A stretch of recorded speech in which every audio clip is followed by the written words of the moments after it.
Everybody, welcome back to the Roto Fanatic podcast. I'm your host, Matt Williams. We are back here talking shortstop tiers with the crew. Same one from second base. Everyone listen to that entire show. You're a trooper. Shortstop should be a little more interesting. So jumping right into it, joining me on the show, Mr. Paul Mamino, Mike Carter, and Dave Funnel. What's up, everybody? Morning, boys. Hopefully, shortstop is more fun. Hopefully shortstop is more fun. So everyone, these are our tier shows. We don't like rankings. We like tiers because it entirely depends on how you're building your team and what kind of player you want. And we're just looking in value in groups of players where there are drop-offs. So jumping right into it, same as second base. We're starting with Mr. Trey Turner, currently going mostly number one in most drafts. Right behind him, going around 2, 3, 4 is Fernando Tatis, and around 4, 5, 6 you have Bo Bichette. I think that's your tier one. Anyone have any disagreements? Does anyone? I don't think it's worth putting Bo in his own because of injury concerns with Turner and Tatis, Bo could easily take on, could easily outperform both. But I think that is the right order to have them, and I have them all in one tier. Paul, any disagreement? I don't disagree with you, but I think that I don't want to put him in his own tier, but I think there's a pretty big drop off between the upside of Turner and Tatis versus Bo. I think Bo, you're taking a lot of flat production, but it's really good flat production where it's not necessarily carrying you. Tatis can hit 40 plus home runs and steal 30 plus bags. Turner could steal 40 or 50 bags. Bo, I don't think has either of those kinds of numbers in him. Am I an idiot to think Bo has the highest floor? No, I think that's where I'm going. No. I think his floor is the highest, but his upside is lacking to the other two. Dave, any disagreement there? I think that's the correct order to have him in, but I think that's the tier. I was going to ask, is there a case to be made? He hasn't been picked first overall yet, Bichette. Is there a case to be made? Could second. you take him? Yeah, second for sure. But could he be the number one overall? If you're going for an overall, literally like, an NFBC or something like that, sure. I mean, you got to mix it up. If you think he's the guy in that lineup and you are really risk averse. You have to be really risk averse. I don't know why you would take him over Trey. I wouldn't sneeze at it. I'm fine with taking a Jose Ramirez first because of third base, but I wouldn't. You can't make fun of anyone because people always get too bent out of shape, especially with early rounds. These things end up different order all the freaking time. You never know what's going to happen. I have no problem with that. I think if you're just sitting there ranking them, how you think they'll finish, I don't see how you really can come to that conclusion. But if you're trying to mix things up, and trying to stand out, I have no problem with that. If you take Tim Anderson number one, that's a little weird, but Bo, I'd have no problem with it. Question for you guys. If there was 0 injury questions with Tatis, would he be in a tier by himself? Yes. Yeah. Well, if you're giving, right. So if he didn't end the year with injury questions, we knew he was healthy. We knew his shoulder was fine. Right. There's no problems with his shoulder. I think he's in a tier by himself. Maybe Turner being we said before, we're only putting these guys in there shortstop only because of second base eligibility. I don't think because Trey at second is a huge deal, which is for me why he should go number one. But Tatis with no injury problems guaranteed, he's the best player in baseball besides Ohtani, right? If we were taking injuries out of the equation, Ohtani 1, Tatis 2. I think kind of what the point is that Tatis has more power upside, similar stolen base upside, probably a little bit lower because he's going to hit more home runs and you can't steal base if you hit a home run. But the average is about the same. Tatis could figure it out. He could steal a baseball hitting a home run. He could do it. He'll do both. But I think if there's no injury question marks, I think that he's easily in his own. Honestly, shortstop only. Right now, his average ADP in January is 2.6 with the injuries. Yeah, exactly. What he did with the injuries? What was his line? Does anyone have it? It was I think he had 30 bags, didn't he? And over 30 homers. I think last year. Yeah. Yeah. What? No, 42 and 25 to teams. There you go. It's crazy. How many games did he miss? He had 130 games. Played 130 games. Yeah. How do you do that, missing 30 games? So He's 50 a freak 30, of nature. Is that like 50-30 is a fully healthy possibility for him? Yeah, but I mean, unfortunately, the shoulder does exist. So Yeah. Yeah. well, Okay. we're spending a lot of time on this. I mean, Tatis is really good. We don't need to go too far. Yeah, I mean, I It's think the way that I feel about it is a little simpler. You guys are all smarter than me, and the way that I look at it is this: these three are. If I have one of the top 5 picks and I get one of these 3 guys, I'm going to be thrilled. yes, I think that's the way to look at it. Yeah. When you're setting KDS, I'm setting it so I can try to land Turner, Bichette, or J-Rab personally. Tatis. The injuries do bug.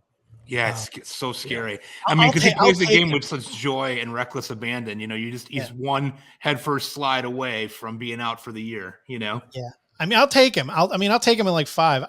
I'm taking Bichette over him now Because of floor. Because of floor. All right, moving on. Tim Anderson, Trevor Story, I think belong in their own tier by themselves. You know how I feel about Marcus Simeon. We'll get to him, but the names after him are Bogaerts, Lindor, Wander, Franco. Anderson, you're Xander. getting. Did I say Xander? You skipped. You said, and you had. Yeah, I'm saying you have Anderson and Story in their own tier Yes. without Xander. Yeah, without Xander. I mean, Xander has a crazy high floor, and you can argue if anyone wants to argue that, that's fine. I just think Anderson, you got the nice average, great lineup. He's giving you some power. He's giving you speed. Trevor Story, I think, is underrated. He does give you the power and speed. Even in a down year, the power and speed was still there. No one else is really giving you that. I mean, Lindor could work his way into there, but he obviously is in a rebuilding phase. He doesn't belong here. So I think the power and speed, these in the floor, these guys probably give you, I think, earn them their own private tier. Does anyone want to argue someone else into this? Paul, do you want to put Bogaerts in here? I want to put Xander in there because I think he's a tier. I think he's a step above Lindor. Like I don't think he belongs with the next grouping of guys. In my opinion. My argument against Xander, because I already did this. I did a breakdown of both. I think Wander Franco's better than Xander Bogaerts today. I don't think I fully agree there, but I mean, Bogaerts what do you like about Xander? I think Wander will end up with higher everything. He's except hit for over speed, which is really 285 since 2018 every year. 288, 309, 300, 295. He hit 23. I mean, the power wasn't at the same level as it was in previous seasons, but you have 23 homers, 33, 11 in the shortened season, and then 23 last year. I mean, it wouldn't shock me if he hit 25 to 30 home runs with a near 300 average and chipped in. I think it depends on the ball. I think the 30 home runs was the ball. He was battling injuries last year, though. I don't know. I mean, I right now, I think I would be shocked if he's that much different than Wander. I don't think Wander's going to hit as many home runs personally, but that's okay. I think that's a different argument. I think Wander ends up with a higher batting average by 10, 15 points. Interesting. Huh. I mean, well, Wander never hit below what, like 313 in the minors. He worked his way up to that by August. His strikeout rate just like everything. I mean, he's literally one of the best. He's like one of the best hitters. I think he's the best hitter in baseball in 3 years, maybe less. Hitter. I mean, not like fantasy player. Yeah, he's not pure hitter. And that's kind of what. And I mean, that's kind of what Xander is. So I mean, I'm not taking Wander over Xander. I just think if I believe in a player like that far behind, I have a hard time taking a guy who's not giving me stolen bases in that tier. I love Xander though. I don't want to bash Xander. I love Xander. So one of the highest floors you can draft. So you've got Lindor and Story up there. Is this stolen base? Oh no, this is no. I don't have Lindor in there. No. I have just Anderson and Story. Period. Sorry, Anderson and Story. Is this based off stolen base need? Because I've got Xander like way above. Hold on, above these two? Yeah. Well, Story, we don't know where he's going. And outside of Coors, I don't know. I don't trust him outside of Coors. And I do love Anderson, but there's no power there. There's a speed, but there's no powers. Oh, I have TA clearly above the other guys here. Yeah, me too. Really? Yeah. Okay. And I guess I'm kind of a homer, right? But I mean, he's batting leadoff in an outstanding lineup. The window is right now. He's got pretty free reign to run. I think he's going to hit 25 home runs. I think this is the year that he really puts it all together. Okay. That's just me. And I have him and Story together, but I think to me it's Anderson's a cut above Story for the similar reasons what you're talking about. We don't know where Story ends up. Now, he could end up playing second base on the south side. No, I'm just kidding. But I mean, he could.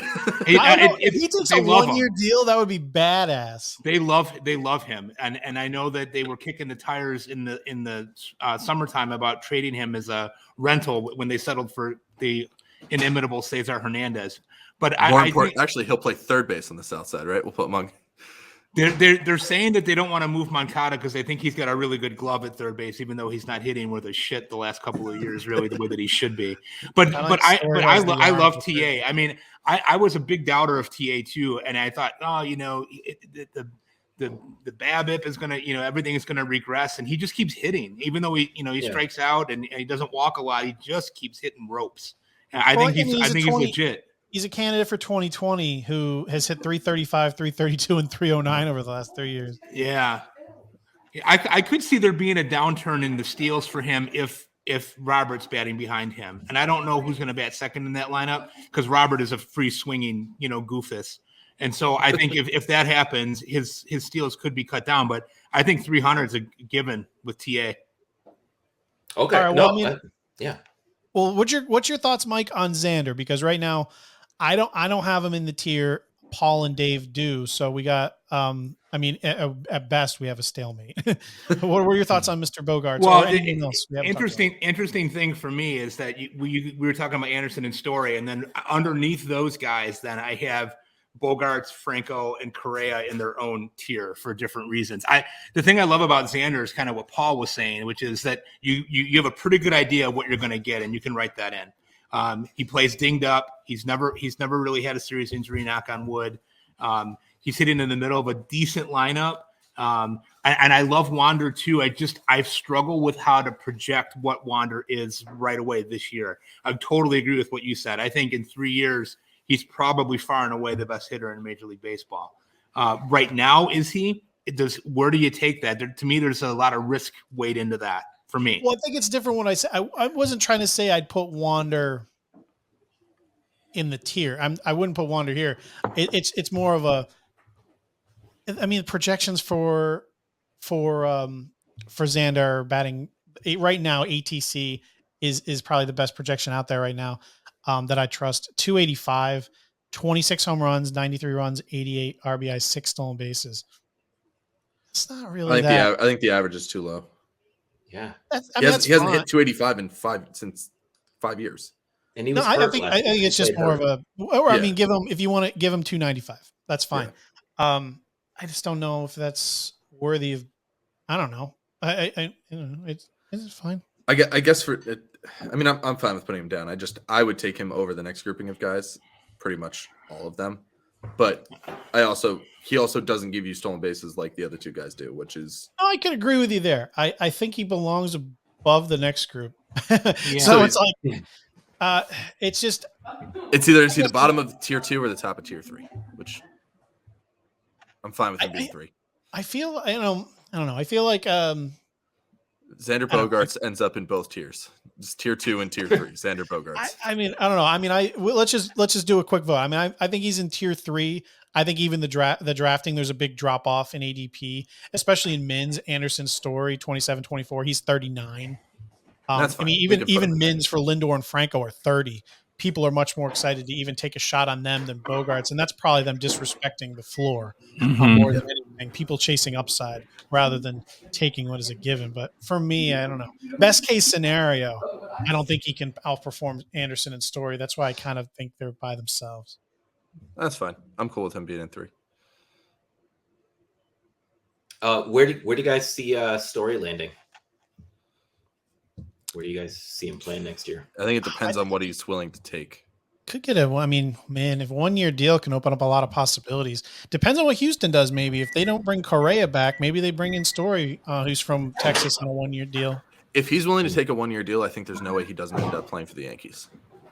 Well, personally. Maybe. Well, they may just sign Simmons right out of the gate and just wash their hands of the situation. Yeah, if there's a 1-year deal, there should be a lot of teams in on him.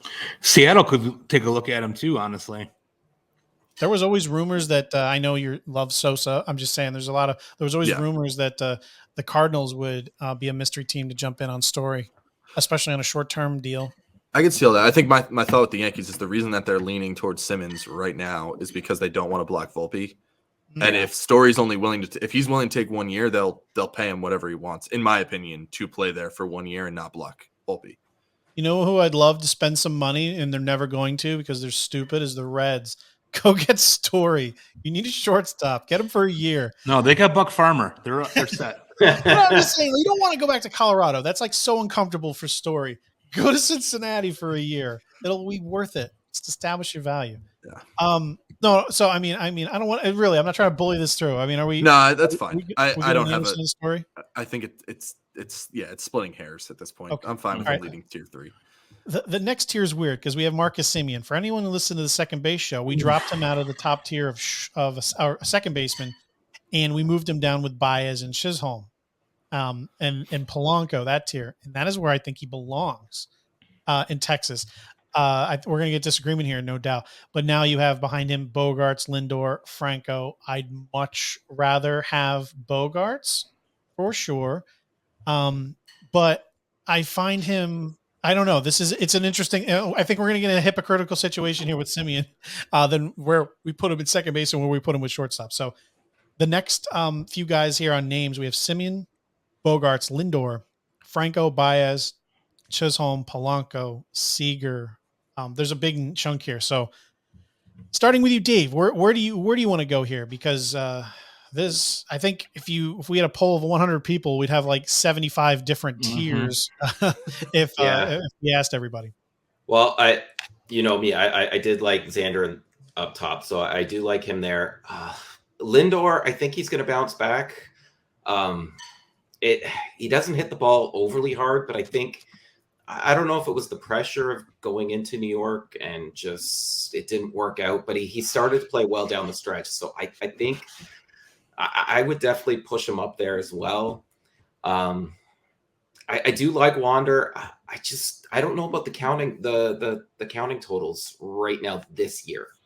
Really? I don't know. By that, do you mean power and speed, or runs and RBIs don't concern me? I mean, I can see the argument. I mean, speed. I could see his green light being taken away entirely. He doesn't have a good success rate, and who knows with the power is a guess on when he grows into it, if he grows into it. But runs and RBIs, I mean, I don't know. I think he has a chance of 100 there in Tampa. Yeah, I mean, those things there, but it's the power speed. I don't know what to project out of him yet. It's hard for me to really draft someone right away that I don't see 15-15. I don't see it yet. So then I might bump him down a little bit. And I do like knowing what I'm going to get from some of the others like Correa and Seager. If I can get the power there, chances are I'm drafting speed early on, so I'll need the power there. So I would bump Seager and Correa this tier. Mike, what do you think here? So right now, Dave has Bogaerts, Lindor, Seager, and Correa. Those would be my top 4 in that tier. Okay, what do you think, Mike? Yeah, I just can't quit on Frankie Lindor. Something was up there last year, and I never really kind of put my finger on it. Matt, you probably saw him play every day and have a better insight into it than I do. I'll say this: I already did a thread on him. Everyone can read that. The short thing is his plate discipline was the best of his career. Mm-hmm. There was other things at work. There's certainly risk because we've seen the downturn, but I think it's a slight disrespect the way Xander gets in the fact that he does not stand out as an elite contributor in any category. He is a death by 1,000 paper cuts guy. He is someone that in Roto you put him in every day, and by the end of the season, he somehow is giving you a strong total in every category. Exactly. So I think that's his deal. So I do expect a bounce back, but he's just we hit 230 last year. And he's never hit that low in his career. His BABIP was 248. I mean, you're right on par with what you said. His walk rate was the highest it's ever been in his career. I think a bounce back seems likely to me. And even if he doesn't, last year he had 20 home runs and 10 stolen bases anyway, and he was garbage. right? He played terribly. And he only played 125 games. So if you extrapolate that out, I know that's hard to do, but if you get it out to 150 games, which he's done in the past several times, where he's going, I feel like he is an incredible value and hopefully flying under the radar in leagues that I'm in, because I'll take him. Lindor right now, I have him projected for, if I could, I'm about a 262, 30 home runs, 98 runs, 86 RBIs, 16 stolen bases. Yeah. Which is a little worse than his career average. Yeah. Yeah, I mean, he had a second half surge. I think if he just comes back to just his career average metrics, I think he gets. I think he's solid. I disagree with you with a couple of the players you guys like, but what is your final tier for tier 3, Mike? I had Bogaerts, Franco, and Lindor in their own tier. Oh, That's never mind. it. I don't disagree then. That's Yeah. my tier. Paul, what is your tier? I think we're kind of agreeing with what we were saying, what you were leading with this. I think that I would put Simeon in this and kind of call it with the 3 guys that you guys both just said and add Simeon personally. All right. So And I know it's contradictory to what we did at second base, but he just feels. Yeah, I know what you mean. I said there's yes. a bigger grouping. There's a bigger split. I'm with you. I'm with you on that. You had said something praising Correa earlier, Mike, and Davey said he'd want Seager and Correa in this group. So I don't want to skip over that before we move on, obviously. Correa, I'm not drafting, period. I think this is just a horrible landing spot for him. I mean, he did well in the 2020 postseason when all the games were there. And this is definitely nowhere near as bad of a situation as it in for Marcus Simeon. It's just without speed and his injury history, and we don't know how this is going to play, and it's a worse lineup. I just want nothing to do with him, period. And Correa, I don't know what it is. Everyone hypes him up, and they're like, he's worth all this money, and I know a lot of it's defense, but man, I mean, he's basically it's a tick below Bogaerts. He does all the same things Bogaerts does. He's Bogaerts, but like with a much lower floor and in injury history. I'll be really honest with you guys. I've never understood. I like Corey Seager. I think he's a better baseball player in real life than he is in fantasy. I've never understood the love, the adoration for him in fantasy baseball. To me, is really overinflated. I like the guy; he's a hell of a ball player. I love watching him play. I saw him play when he was in Single A ball up here in Kane County quite a few times. But I don't know. I mean, there's just guys that I'd rather have here. I feel. I kind of agree with you on Seager. I feel people like what you want from him in a healthy season is Xander Bogaerts. Yeah. People think that there's this. I think people were hoping that there was just more in the tank here. Like, I mean, in 2020 and 230 plate appearances, he had 15 home runs. He could have, if he went the line drive route, maybe he was turning into a Freddie Freeman. So I think there was always this ceiling people were hoping for. But I think at this point, it's fairly obvious that this is kind of who he is. He's an injury prone Xander Bogaerts. Yeah, same thing as Correa. I mean, his career high in home runs is 26. His career high in RBIs is 4. Now, granted, he's maybe a 290 hitter, but you cut out for a second. It sounded like you said his career high in RBIs was 4. So I want his career high. I'm sorry, his career high in RBI is 87. His career high in steals is 4. Yeah. So I just don't know. I mean, I think that people keep waiting for there to be this another level, and I don't think that there is one here. All right, Dave, we're going to let you define before we hammer on these guys. Tell us why you want what you think. Like, why do you think they belong in this tier above, especially with the no speed, which is interesting, especially coming from the Jazz guy. Because behind this, Baez, we don't really believe in, but there's some speed there. Jazz, there's obviously some speed. Polanco, there's some speed. So I mean, I don't even have him. I don't even have him in that tier, to be honest. I'd have him in the next tier. So why do you like him so much, given everything at least we all said? I just don't think over the last couple of years. Well, he's been injured, but I just think first. Oh, sorry, Seager. Okay. He's been injured, so we just really haven't seen all that he's there, like all that he can offer. He does give you a good average. So I think if he can put it all together, stay healthy, and put in, let's say, 140 games, I don't see 20. I see 25 home runs, and I see close to almost a 300 batting average. So for me, that's pretty good right there. And I do like my power after a few rounds like that. And the same with Correa. I think he's going to just do what he does. He's going to get mid 20s to almost 30 home runs, healthy batting average. So for me, that's why I have them up here. It's just, I like knowing what I'm going to get in these top tiers. And I feel like with them, I know I'm going to get some power and some batting average. So what is your Seager? Give me Seager. What is your floor for him? my floor, Yeah, your healthy floor. I think, well, I was going to say his last healthy season, but it wasn't that great. I think it's more of like his 2017 when he had 22 home runs, 295. I mean, he had 4 steals then, but I'm not counting on speed for him at all. But I think that's a decent floor. It's the low 20s, but I think he can take it to the next level. And I think he can get at least 25 home runs with a healthy batting average. So to me, that's, I don't know. I feel that should be rewarded in this tier. See, I think for me, I like Seager. I don't want to make it sound like I'm like bashing the guy. Obviously, he's a heck of a ball player, and we all really like watching him. But I think it comes down somewhat to me in terms of your philosophy of what you want out of this spot. And what I want out of middle infield is I'd like to get some home runs, but I really want speed. And I think that's where Seager kind of is lost for me a little bit, is that I think Dave's right. He could hit 25 home runs, but it's more likely that he's going to hit 17 or 18. And at that point, with no speed, what am I really getting? I would rather parlay. I'd love to have like TA or somebody like that that's going to give me both.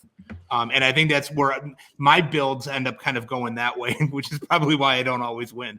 But I end up kind of thinking of it in that term of like, hey, I really want to make sure that I get both here. I think that Seager and even Correa to an extent, they're everything else. The power advantage isn't as much as it used to be over shortstops. I think there's a lot more like with Baez, right? You're going to get a little bit less batting average. It could all crater, but he's settled around 260 to 70 in the past couple of years. He's going to hit a similar number of home runs and steal way more bases. And I think that's where you run into a problem where I have a hard time taking either of those guys. Like, yeah, I think they're just a step down from Xander in like every category. Yeah. And Dave was telling us his floor for Seager was like 20 home runs, 295, 300-ish batting average, 25 home runs, no steals basically. And then you move on to Correa, who's basically that with a lower batting, especially floor, much lower batting average, right? Yeah. The thing for me is I'm expecting 250 out of Swanson with about upwards of 25 to 30 home runs and about 10 stolen bases. Yeah. So, I mean, I don't know. It doesn't even enter my mind to draft either of those guys. That's just me. But again, I cross out a lot of names more aggressively than I guess a lot of other people. But I think those guys belong in 4, but don't fit with Xander, Lindor, Simeon, Franco, depending on how you want to argue them. All right, well, let's get that. We all believe Bogaerts and Lindor in this tier. That's done. Do we all agree Simeon is with these guys? Show of hands. Paul said yes. Mike, Dave, you're good with Simeon in here? I'm good with all right, how about Franco? Me and Mike believe Franco belongs in here. I'm with you. You're with us? Yeah. Dave, what are you thinking? I still don't trust the counting stats, but I mean, like you guys said, though, the batting average is there. The hit tool is amazing. So maybe he does take that next step this year. So I'll believe for now. I'll believe with you guys for now. What is Wander's ADP this month, Matt? Right now, his 50, and his min is 30, max is 73. So right now, yeah, I mean, there's some believers out there. Yeah. So I mean, if I'm drafting, I think I've done like 7 or 8 drafts. I have one share. I have one because it depends on where you are. He's not giving you much speed. That's a problem for long term. No matter how good he gets, he has a ceiling on where he can go. Because I mean, what do you think he is? Let's say all things go well for him, except the speed just never becomes a thing. How high can he possibly go? You know what I mean? A little higher than Xander Bogaerts. Yeah, I mean, if he can if he can become, because he's very fast. He's just a bad base stealer. He can learn that, obviously. If he does, first rounder. But if he doesn't, yeah, I mean, late second, third rounder, that's kind of where he is. All right, so let's call that. We had a really long conversation there. Long conversation about that players. one. Well, we talked a lot about players that are in the next tier. Yeah, I too. was gonna say most guys we've kind of gotten into, right? Yeah, so we got Bogaerts, Lindor, Simeon, Franco in tier 3. Tier 4. Just to start us off, I think a good group would be Baez, Chisholm, Polanco, Seager, Correa, Witt. Yeah. That's like an upside tier. Do you think you can't squeeze a Swanson and Adames into there, even though I'm fine with them. I think they're almost like their own waterfall tier, like before you go off the cliff. Do you think go with maybe that? We'll talk about it, but that group I just mentioned, and then have Swanson and Adames in their own, last exit before a brick wall? I think I might be on a limb where I'm not as confident he's going to play as much. I think you can drop Witt out of this group if you wanted to. Okay. But if we know he's playing, he 100% belongs in this group. Yeah. All right. Let's talk about Baez, Chisholm, Polanco, Seager, Correa. We'll talk about Witt after this. Does anyone believe any of those players do not belong in this tier? Do you like that grouping as a base? Yeah, because I think I you're mixing your guys, Jazz who could be, if everything goes right, could find himself in that, like, maybe even Anderson Story tier with the speed and power that he has, but the floor is also non-existent. And then you have other guys like that kind of. If Jazz could stop chasing high fastballs, he and hit more line drives instead of trying to launch the ball into orbit, which the guy likes to hit the ball hard and high. So I don't see that happening. But if he does that, he has this high BABIP ceiling that he can unlock and give himself a nice batting average. So the ceiling is like, who knows? This is a big year for Jazz. It could crash and burn or like skyrocket. Right. There's so many ways he could. I mean, the ceiling and floor. I think I actually said that when I broke him down. I don't think there's a player in baseball with a higher ceiling and a lower floor. Yeah. At least the gap between the two than Jazz. So he's great. What do you think, Mike and Dave? Do you think that's a good group here? Baez, Chisholm, Polanco, Seager, Correa, and then we'll talk about a couple other guys. Yeah, I think that's a great tier. Of this group, I think I would take the chance on Chisholm. Would be the guy that I would really be looking at in this group, but I'd be okay with any of these guys. What do you think, Dave? Of that group, well, is there anyone you think belongs in this group I didn't just name? Not really. You know how much I like Jazz. I think he's 20. I think 25-25 is at least what he's going to hit this year. What did we say about Witt? Is he in this tier or? I think we're just kind of naming these guys, and then we're going to talk about Witt. We're going to have a whole conversation about Witt. Okay. Yeah. Everyone else. No, I'm fine with everyone else that we mentioned there. That works for me. All right. Yeah. So Leah, let's talk about Bobby Witt. I mean, right now it's interesting. So why don't we just jump to a massive conclusion and just say he is starting. Then he's a starting third baseman. Where is he? Again, you don't know anything other than he plays well in spring training. It's nothing like, it's not Lewis Brinson type spring training, but it's it's fine. And he performs as well as you're hoping he would, and he just works his way onto the team opening day. He's in this tier, I would think. Yes. Based on ADP for sure. Would you move him up? No, because you can't argue. We haven't seen him do anything like we have. Like, if you have reservations about putting Wander there because you're not sure exactly what Wander's going to look like in the big leagues, which fine, you don't know at all what Witt's going to look like in the big leagues. So he's got to be in this tier only. I'm not saying I disagree. I just know so many people that would be like, "Oh man, he's starting every day, second round." There's some. He's going to be overdrafted if he's announced as the opening day starter, 100%. What do you guys say? Anyone, either Mike or Dave, are you guys excited about Witt? I mean, I'm not going to have any shares. I'm going to zero. Yeah. I love him. I think from a fantasy standpoint, he has a much higher ceiling than Wander Franco. Power and speed, that's where it's at. But I don't like drafting rookies. It's not my favorite. Yeah, it scares me here. I just don't see. I I don't see a real clear pathway here. It's just very murky to me. I don't know what Kansas City is doing with any of their young guys this year. Who's playing? What's going to happen? I mean, who's getting the playing time at these positions? And Witt, I think my concern with him initially, at least anyway, is going to be the batting average. And I just don't know. Some of the projections that I've seen have, 255 to 267. I'm like, that might be a little bit aggressive considering that he's never played at that level before. So I feel like there's safer options. Now, granted, what's his ADP been in the 90s somewhere, I believe? That's 90s, not going to be me. 7th round pick. That's not going to be me. I'm risk his averse. min is 60. His min is 69. Wow. No, I I'm risk can't do averse, that. so I see Carlos Correa right after him at 95, and I'm 100% most of the time I'd be taking Correa. I need to see it first, especially that early. If it was late, if his ADP was later, by all means, I would be, taking a gamble there. But at like a 92 ADP, it's too much right away. I need that roster structure and stability. So for me, I won't have any shares. I mean, for anyone listening, if you're not, I mean, everyone has heard Bobby Witt. If you're listening to this, you're really into fantasy baseball, especially this time of year. I mean, last year between AA and AAA, he batted basically 290, went over 30-30, had basically 100-100, and he had a strikeout rate around 23%, walk rate 9%.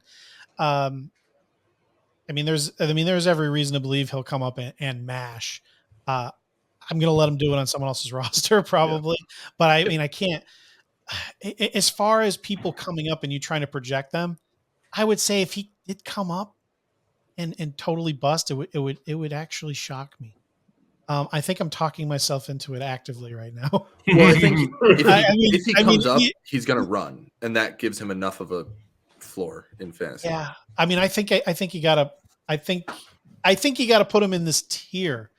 Especially if he's playing, the thing is we don't know. So right now, let's talk. Do we all agree? We all agree that if he's in the lineup, he's in this tier, right? If they announce the lockout ends, hey, Bobby Witt Jr. is our starting third baseman. Boom, he's in this tier.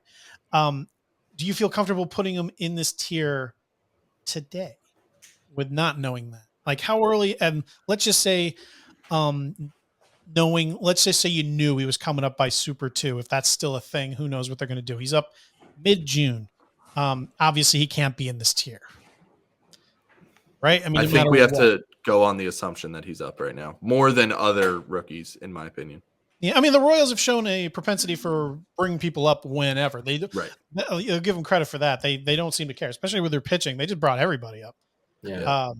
So, but what other options do they have in their roster, though? It's you look at. I mean, they have Mondesi, Lopez, and Witt can play second, short, and third. And yeah, I mean they are full. They're very full there. Yeah, I mean they can put whoever at DH. Hunter Dozier. Yeah, or Melendez comes up.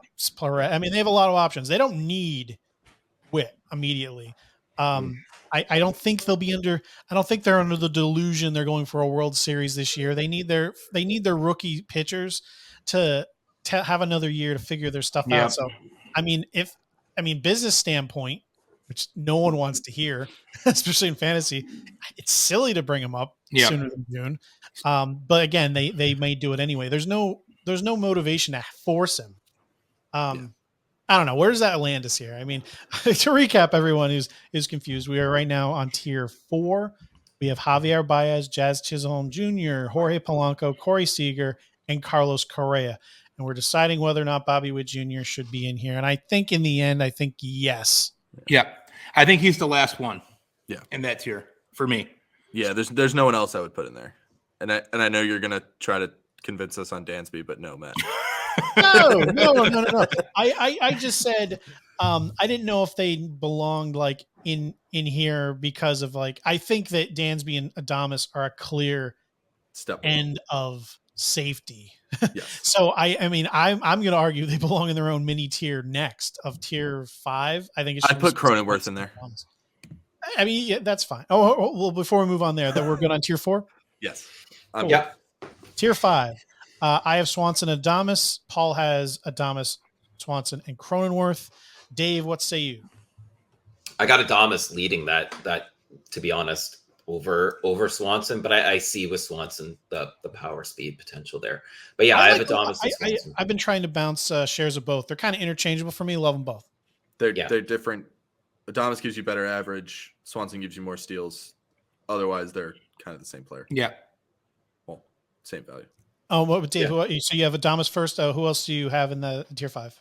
And Swanson. I just have the two. So no Cronenworth for you? No, not quite. I have him just underneath. What do you think, Mike? I could see Cronenworth being right on the edge there for me. I'm fine either way. Cronenworth just feels better to me than the next guys. Yeah, I could see that. But I might be overvaluing. I might be doing what we try not to do here and overvaluing that he's multi-position eligible. Yeah, I mean, if we're looking at shortstop only, he doesn't make it for him. So I don't know. I mean, do we want to move on? All right, move on. So tier 5, we have Swanson, Adames. Tier 6, starting it off, we have Jake Cronenworth.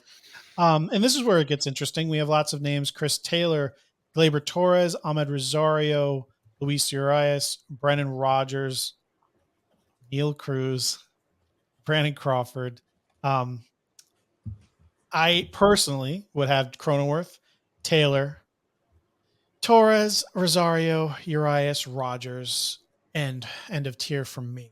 Now, Cruz does not make it for me. I think he's one of the more overrated players in drafts, even going at pick 200. Mm-hmm. Anyone disagree? I think. Hold on. Go ahead. I just want to look at names. One of the guys that I do like here. I mean, I think Torres obviously gets kind of a bad rap. I mean, a lot of people love to hate on him, and he's still a very projectionable player here in this tier. But one of the guys that I think is really sneaky here potentially is Rosario. I think people think that he's been around forever, and I guess he's been around quite a long time, but he's still only 26 years old. And it's possible that with being left alone in Cleveland, he doubled his walk rate last year. He cut his strikeout rate. He hit 282, 11 home runs, 57 RBIs, and 13 steals. Maybe there's a little bit more juice there. If he could get to 15 and 15 in this tier, I think that's a nice place to be for him. I like it. I didn't want to push him into the tier above, but I mean, he's a guy I'm drafting a lot, hoping that not expecting. Kind of expecting. I mean, he gets disrespected for the batting average. He had 287, and then he had a low BABIP year, batted 252, and then he's back up to 282. He's very fast, and the whole problem with him was that he never took full advantage of his speed. He had 24 stolen bases with the Mets, then 19 in 2020. In that down year, he was injured, and not a lot happened. He had 0. Then last year, 13. The interesting thing is, in 2018, he stole 24, caught 11 times. 2019, stole 19, caught 10 times. Last year, 13 stolen bases, caught 0. I could see that going way up next year. It's hard to project, but if they're going to bat him towards the top of the lineup with Straw, who knows what they're going to do though with Jimenez and everything. I could see him stealing 25. I could. Mm-hmm. It's hard to, you can't really project that, but yeah, it's certainly a guy you can draft with a lot of intrigue. I do like him. I think this is his tier. You can't draft him any higher because there's definitely question marks. I think that I know you dropped him. I think I have to put Cruz in this tier. I think I'm good with all the other names. I think he has to be in this tier because he doesn't feel right with the other guys. Well, here's my problem. He's being drafted based on one batted ball event. Right. He had one ball, 119 miles an hour.